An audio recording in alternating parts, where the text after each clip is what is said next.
செழிக்க விரும்பணும், நல்லா இருக்கணும், ஐஸ்வர்யத்தை விரும்பணும் சொன்ன உடனே முன்னாடி பணம் இல்லை, இப்ப கையில பணம் இருக்குது அப்படி என்ற ஒரு தாட்டு மட்டும் வரக்கூடாது. நமக்கு கல்வாரி சிலுவையில எனக்காக ஜீவனை கொடுத்த தேவனுக்கு மரியாதை கொடுக்கணும். செழிப்பு என்பது முதல்ல ரெஸ்பான்ஸ்ல உருவாகுது.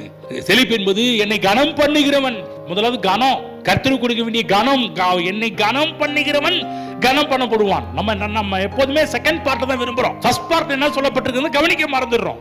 என்னை கனம் பண்ணனா அடுத்தது கனம் உண்டாக ஆரம்பிக்கும். நம்முடைய வாழ்க்கையில செழிப்பு என்று அன்பின் தேவனை வெளிப்படுத்த வேண்டும் என்ற என்ன இருக்கணும். செழிப்புனாலே முன்னாடி காசு இல்ல, இப்ப காசு, முன்னாடி நகை இல்ல, இப்ப நகை வந்துருச்சு, முன்னாடி கார் இல்ல, இப்ப கார் வந்துருச்சு, முன்னாடி வீடு இல்ல, இப்ப வீடு வந்துருச்சு. அது இல்ல. செழிப்பில் இருக்கிற முக்கியமான ஒரு விஷயமே அதெல்லாம் வரும், அதெல்லாம் வராதுன்னு சொல்லல, அதெல்லாம் ஃபைனல். ஆனா முதல்ல இருக்க வேண்டிய ஒரு காரியம், நான் நல்லா இருப்பதன் மூலமா என் தேவனுக்கு மரியாதை கொடுக்கணும், என் தேவனை உயர்த்த வேண்டும். அதாவது என் தேவைகளை சந்திக்கிற தேவன் என்பதை இந்த உலகம் காண வேண்டும். என் தேவன் யார் என்பதை பற்றி உலகம் பார்க்கணும்.